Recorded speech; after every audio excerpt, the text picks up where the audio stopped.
ज्ञानाञ्जनशलाकया चक्षुरुन्मिलितं येन तस्मै श्रीगुरुवे नमः। श्रीचैतन्यमनोभीष्टं स्थापितं येन भूतले स्वयं रूपः कदा मह्यं ददाति स्वयं पदान्तिकं। वन्देऽहं श्रीगुरो श्रीयुतापदकमलं श्रीगुरुन् वैष्णवांश्च श्रीरूपं साग्रजातं सैगणरघुनाथवितं तं सजीवं साद्वैतं सावधूतं परिजनसहितं कृष्णचैतन्यदेवं श्रीराधाकृष्णपादान् सहिगणललिता श्रीविशाखान्वितांश्च। हे कृष्ण करुणा सिंधु दीनबंधु जगतपते गोपेश गोपिका कांत राधा कांत नमोस्तुते। तप्त कांचन गौरांगी राधे वृंदावनेश्वरी वृषभानुसुते देवी प्रणमामि हरिप्रिये। वाञ्छाकल्पतरुभ्यश्च कृपा सिन्धुभ्येव च पतितानां पावनेभ्यो वैष्णवेभ्यो नमो नमः। जय श्री कृष्ण चैतन्य प्रभु नित्यानंद श्री अद्वैत गदाधर शिवासादि गौरभक्त वृंद। हरे कृष्ण कृष्ण कृष्ण हरे हरे हरे राम राम राम हरे हरे। हरे कृष्णा। तो आपका हार्दिक स्वागत। और आज हम भगवद गीता के सेकंड चैप्टर के 26 वर्स पर डिस्कस करेंगे।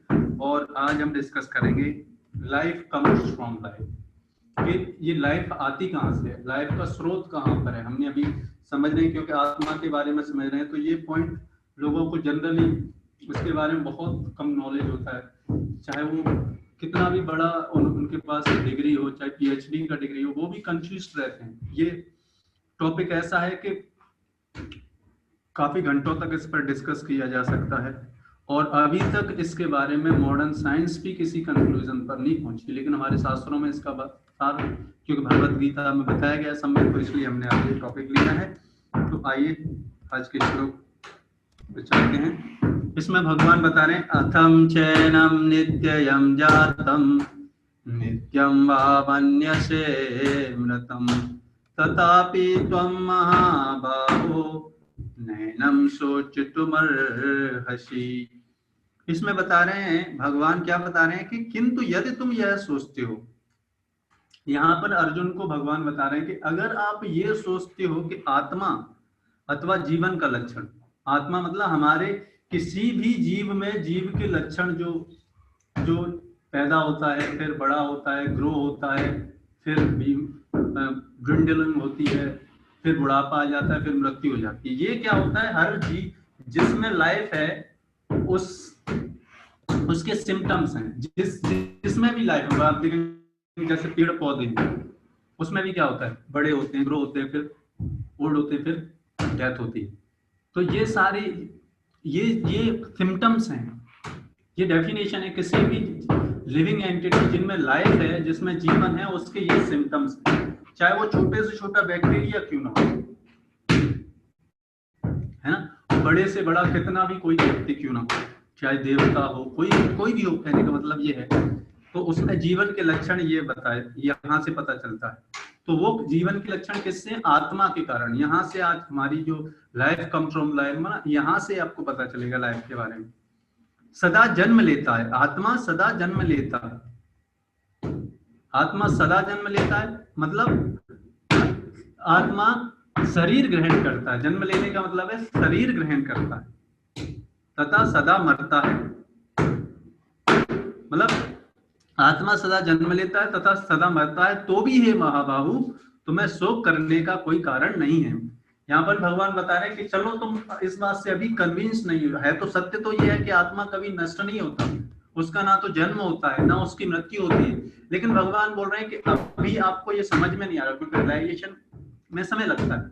इसलिए भगवान बता रहे हैं कि चलो आपको ये भी, अगर ये भी नहीं मानते, तो अगर आप ये समझते हो कि इस आत्मा का जन्म होगा, मृत्यु होगा, तो भी ये महाबाहु तुम्हें शोक करने का कोई कारण नहीं है। क्यों, वो आगे श्लोक बताएंगे क्यों। और परपट में बताया जा रहा है कि सदा से दार्शनिकों का ऐसा वर्ग चला आ रहा है जो बौद्धों के ही समान यह नहीं मानता कि शरीर के परे भी आत्मा का स्वतंत्र अस्तित्व है। मतलब बहुत सारे लोग ऐसे मानते हैं कि ये आत्मा तो एग्जिस्ट ही नहीं करती, ये शरीर के बारे में ऐसा गलत लोगों को पता है। ऐसा प्रतीत होता है कि जब भगवान कृष्ण ने भगवत गीता का उपदेश दिया तो ऐसे दार्शनिक विद्यमान थे और लोकायतिक तथा वैभाषिक नाम से जाने जाते थे। ऐसे दार्शनिकों का मत है कि जीवन के लक्षण भौतिक संयोग की एक परिकल्पावस्था में ही घटित होते हैं। आधुनिक भौतिक विज्ञानी तथा भौतिकवादी दार्शनिक भी ऐसा ही सोचते हैं। तो आधुनिक जितना भी मॉडर्न साइंस डेवलप हो चुका है अभी तक, उनका मानना क्या है कि ये जीवन केमिकल्स, एटम्स, मतलब मैटर है, उससे कॉम्बिनेशन से बनता है ऐसा। बट ऐसा नहीं है। अगर ऐसा होता तो कोई व्यक्ति अभी तक कोई जीवात्मा बना देता ना, ऐसा कोई ह्यूमन बीइंग या फिर ऐसा कोई लाइफ बना देता। क्लोनिंग कोई जीवन नहीं है। क्लोनिंग तो जस्ट क्या है, क्लोनिंग तो क्या है, केवल मान लो एक व्यक्ति का सर्जरी कर दिया, वो क्लोनिंग हो गया, है कि नहीं। मान लो हाथ को प्लास्टिक सर्जरी कर दिया, कलर चेंज कर दिया, वो क्लोनिंग हो गई लेकिन जीवन नहीं प्रदान कर सकते, नहीं तो अभी तक ह्यूमन बीइंग बना देते ना वो लोग। कोई मच्छर भी नहीं बनाया जा सकता लेबोरेटरी में, कोई बैक्टीरिया भी नहीं बनाया जा सकता है। तो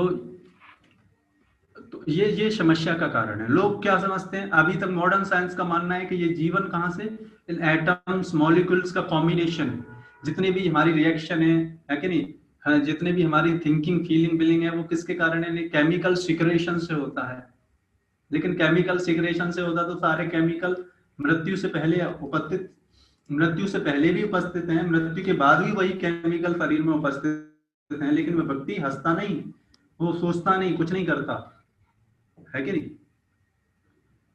तो इसलिए बताया जा रहा है कि जीवन कहां से आता है, जीवन आता है जीवन से, है। जैसे आप देखेंगे तरीका यही है, जीवन जीवन से आता है। और वो जीवन किसके कारण होता है, वो आत्मा के कारण जीवन होता है, और किसी के कारण नहीं होता। आत्मा, इसलिए आत्मा को जीवन कहा जाता है। आत्मा है जीवन का कारण। किसी भी जीवात्मा में जीवन किसकी वजह से होता है, आत्मा के कारण। जो कि आजकल सारे विश्व में इसका ज्ञान नहीं है लोगों को। इसलिए यह टॉपिक आज क्या था, लाइफ कम्स फ्रॉम लाइफ। तो जीवन कहां से आता है, जीवन आता है जीवन से। जैसे आप देखो, भगवान ने ऐसा व्यवस्था बनाया है कि जब मैन और वुमन यूनाइट करते हैं तो फिर एक नया लाइफ आता है। लेकिन अभी तक हम कोई भी मनुष्य ऐसा नहीं कर पाया, कोई इलेक्ट्रॉनिक गैजेट्स हो, वो उसके आपस में, है नहीं, उसने कोई दूसरा इलेक्ट्रॉनिक गैजेट प्रोड्यूस कर दिया हो, ऐसा नहीं हो रहा। आप देखो, एक लिविंग एंटिटी ने ही जितने भी इलेक्ट्रॉनिक गैजेट्स बनाए, किसने, लिविंग एंटिटी नहीं बनाए ना, है ना। मान लो ये लैपटॉप है, लैपटॉप से और कोई दूसरा लैपटॉप नहीं बन सकता, है नहीं तो ये हम इसलिए बताया जा रहा है कि पदार्थ से जीवन नहीं आता। लेकिन लोगों को गलत धारणा हो गई है। लोग क्या सोच रहे हैं कि लाइफ कम्स फ्रॉम मैटर, तो ये गलत धारणा है। ऐसा नहीं है, लाइफ कम्स फ्रॉम लाइफ। एक जीवित व्यक्ति ही जीवन दे सकता है ना। तो ये समझना बहुत इंपॉर्टेंट है। और वो किसकी वजह से है, ये आत्मा है। इसलिए हम बोला जाता है कि we are not this body, we are the soul. उनके अनुसार शरीर भौतिक तत्वों का संयोग है। भौतिक विज्ञानी क्या मानते हैं कि ये शरीर क्या है, जस्ट बंडल ऑफ केमिकल्स।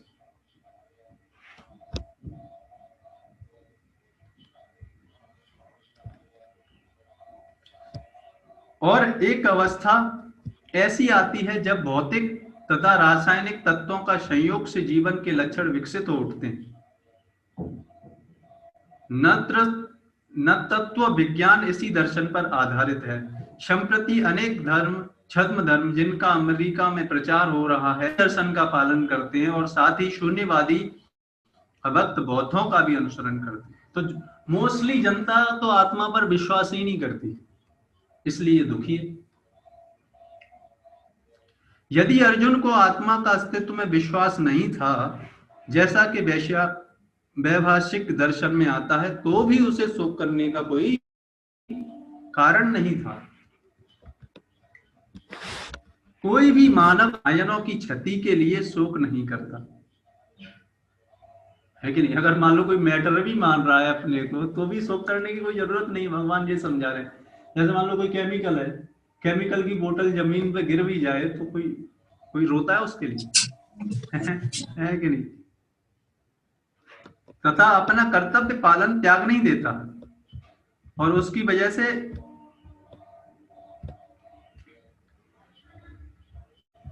है। और मान लो कि आपका मोबाइल खो जाए, सपोज करो, ये मोबाइल भी तो कॉम्बिनेशन ऑफ मॉलिक्यूल्स एटम्स है कि नहीं, मैटर का बना हुआ है। और सपोज करो ये खो जाए या जमीन पे गिर जाए, और व्यक्ति इसकी वजह से खाना पीना बंद कर दे, सारे काम बंद कर दे, तो ये तो मूर्खता हुई ना भाई। मोबाइल खो गया तो फिर दूसरा का अरेंजमेंट करना पड़ेगा, उसकी वजह से बाकी कर्तव्य को थोड़ी छोड़ना पड़ेगा। तो भगवान अर्जुन को यही बताना चाह रहे हैं, ये कन्विंस करना चाह रहे हैं, देखो अपने कर्तव्य का पालन करना कितना जरूरी है। और मनुष्य जीवन का कर्तव्य क्या है?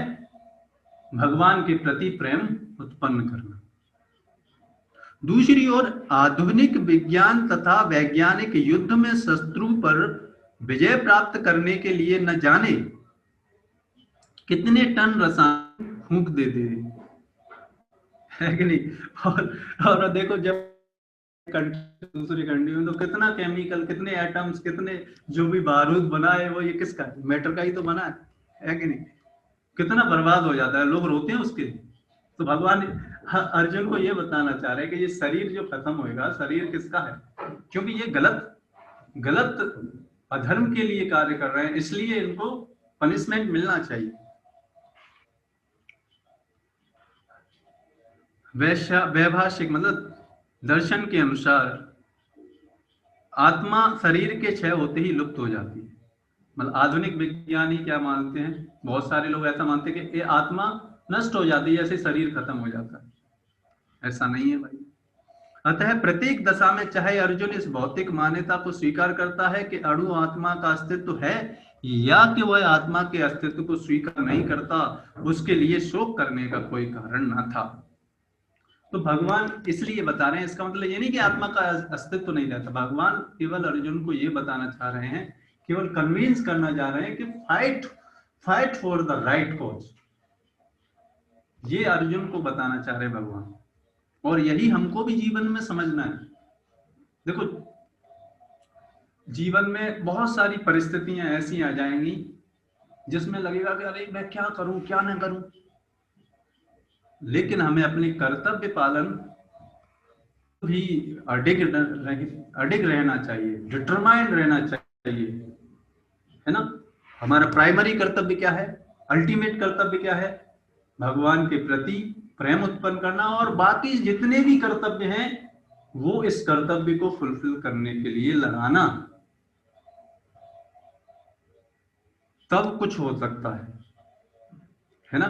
तो ये बहुत इंपॉर्टेंट है ये समझना, क्योंकि लोगों को समझ में नहीं आता। इसकी वजह से ही तो समस्या है लोग, क्योंकि शरीर अपने आप को क्या समझते हैं कि हम बस ये शरीर हैं, और जब तक शरीर रहेगा, है ना।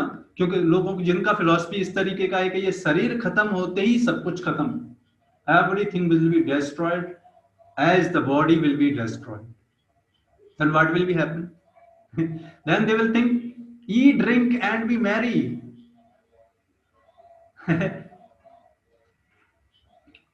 बिकॉज क्योंकि फ्यूचर में क्या है, शरीर तो रहेगा नहीं, इसलिए जो भी करना है, जितना भी इंजॉयमेंट करना है, बस आज ही कर लो जितना करना है।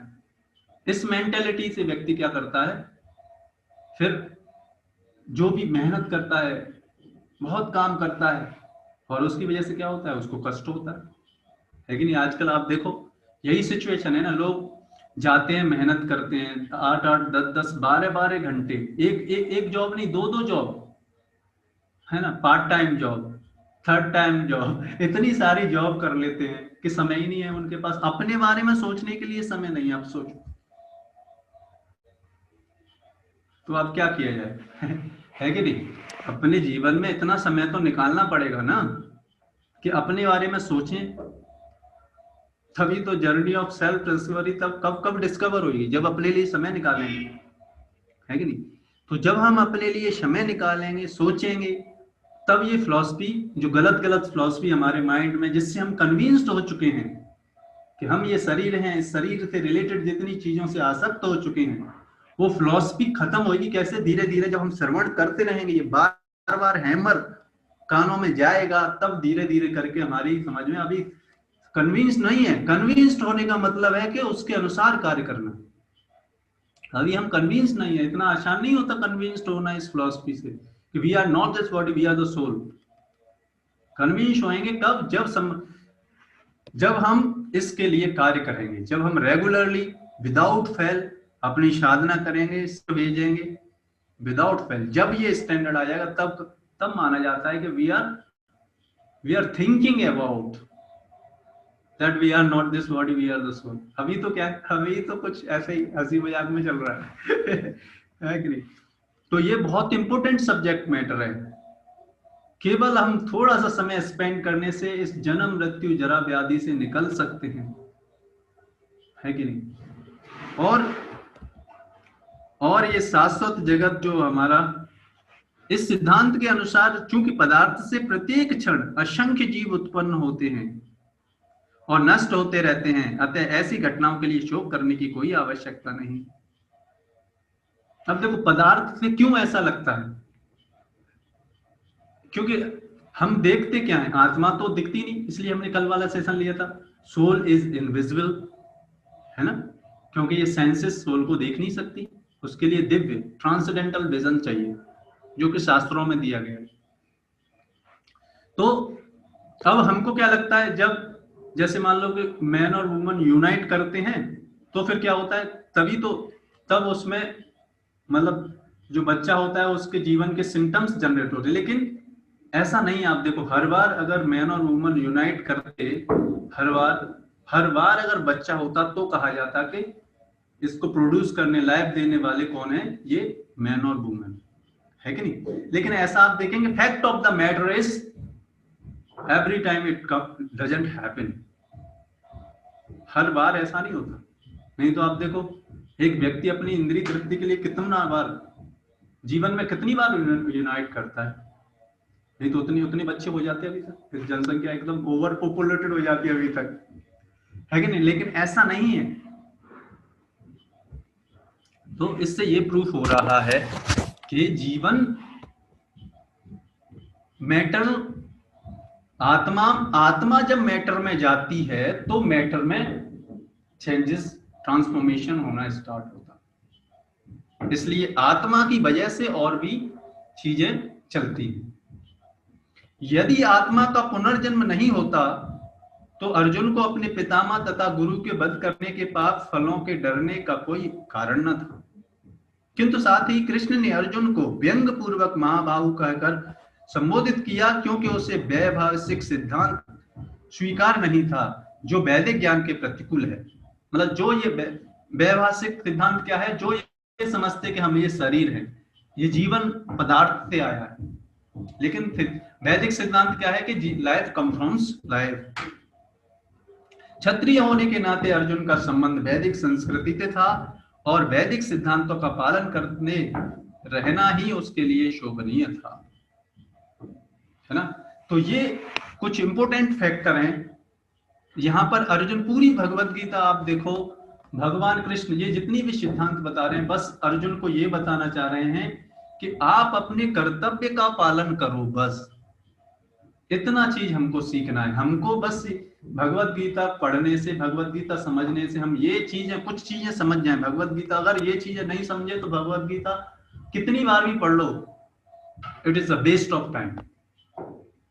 हाँ, थोड़ी सुकृति मिल जाएगी क्योंकि भगवान की वाणी हम सुन रहे हैं, अगले जीवन में हाँ है कि नहीं? अगले जीवन में थोड़ा बहुत फिर दोबारा हमको मौका मिल जाएगा, क्योंकि भगवान के साथ जो भी कुछ कार्य कर रहे हैं वो बिल्कुल नष्ट नहीं हो सकता। आप जितना ये समय स्पेंड कर रहे हैं, है कि नहीं, ये वेस्ट नहीं हो सकता, बट ये कि समय लगेगा फिर। लेकिन जो इसी लाइफ को सक्सेसफुल बनाना चाहते हैं, उनके उनके रिस्पेक्ट में हम ये बोल रहे हैं कि वेस्ट ऑफ द टाइम। वैसे waste of the time spirituality में कोई वेस्ट ऑफ द टाइम नहीं होता। भगवत गीता पढ़ें, लेकिन अगर भगवत गीता पढ़ने के बाद अगर ये नहीं समझ में आ रहा, तो मतलब कहने का मतलब है कि अभी हमें भगवत गीता समझ में नहीं आई। क्या कि कृष्ण परम भगवान है, हम उनके अंश हैं, हमारा अल्टीमेट कर्तव्य, हमारा जो कर्तव्य है भगवान की सेवा करना, उनसे प्रेम करना, फिर हमको खुशी मिलेगी। और इस जीवन में यही प्रेम डेवलप करके उनके धाम जाना। और वो धाम कैसा है? यत् संकुलं हरे पदानि त्रिमास्ते प्रियमारकतहे ममयेर्विमाने ये सा बृहत्कटितटा स्मृतिसोऽभिमुख्य कृष्णात्मनानं नरज आददुरुत्यस्य। और इसमें भागवतम के 3 स्कंद के 15वें अध्याय के 20वें श्लोक में क्या बताया जा रहा है? उस बैकुंठ लोक जहां पर भगवान रहते हैं, वहां के बारे में बताया जा रहा है। क्या? बैकुंठ निवासी वैदुर्य मरकत तथा स्वर्ण के बने हुए अपने अपने विमानों में यात्रा करते हैं। वहां पर भी एरोप्लेन्स हैं, लेकिन उनके लिए ये पेट्रोल की जरूरत नहीं पड़ती है, फ्यूल की जरूरत नहीं पड़ती है वहां पर। वो विमान, और वहां किस किस के बने? सोने, मतलब बहुत कीमती कॉस्टली मेटल के बने हुए हैं। आजकल तो आयरन के बने होते हैं ना इस संसार, है नहीं? यद्यपि वे विशाल नितम्ब तथा सुंदर हसीलो मुखों वाले अपनी अपनी प्रेयसियों के साथ सटे रहते हैं, किंतु वे उनके हंसी मजाक तथा उनके सुंदर मोहकता से कामोत्तेजित नहीं होते, जैसा कि संसार में होता है। इस संसार में क्या होता है? एक मैन और वुमन आपस में अट्रैक्टेड हो जाते हैं। अगर थोड़ा सा सटीक भी बैठेंगे तो अट्रैक्शन हो जाएगा। लेकिन भगवान के धाम में ऐसा नहीं है, क्योंकि हर व्यक्ति भगवान से अट्रैक्टेड है। इसलिए वहां पर लोग आपस में, मैन और वुमन आपस में अट्रैक्टेड नहीं होते जिस तरीके से संसार में हो जाते हैं। तो ऐसा धाम है वो भगवान का, जहां पर हमको जाना है, वो हम जा सकते हैं उन भगवान के प्रति अपना प्रेम उत्पन्न करके। तो आपसे हमारी यही विनम्र प्रार्थना है कि आप अपनी साधना जो स्टैंडर्ड है आप उसको बनाए रखें, है ना। और शाम को जो रिपोर्ट भेजते हैं वो भेजते रहें इसी तरीके से। फिर आप देखेंगे कि 2-4 सालों के बाद, आप 2 साल 6 महीने साल में आप अपने को जज कर पाएंगे कि थोड़ा बहुत अंतर दिखेगा आपको, है कि नहीं? वो दिखेगा जब आप अपने आप को इंट्रोस्पेक्ट करेंगे, है ना। तो ये चेंजेस दिखेगा, जरूर दिखेगा, अगर आप अपने लिए थोड़ा सा समय निकालेंगे तो। तब तक के लिए अब आज के सेशन को हम यहीं पे विराम करते हैं। हरे। और भी जानना चाहते हैं तो हमारा ग्रुप है जर्नी ऑफ सेल्फ डिस्कवरी, उस पर आप ज्वाइन कर सकते हैं और भी इस तरीके के सेशंस में आने के लिए, फिर और पर्सनल गाइडेंस के लिए, उसमें और ज़्यादा आप समझ सकते हैं इन सारी चीज़ों से, है ना। तो इस तरीके से हम इसको, आज के सेशन को हम यहीं पे विराम देते हैं।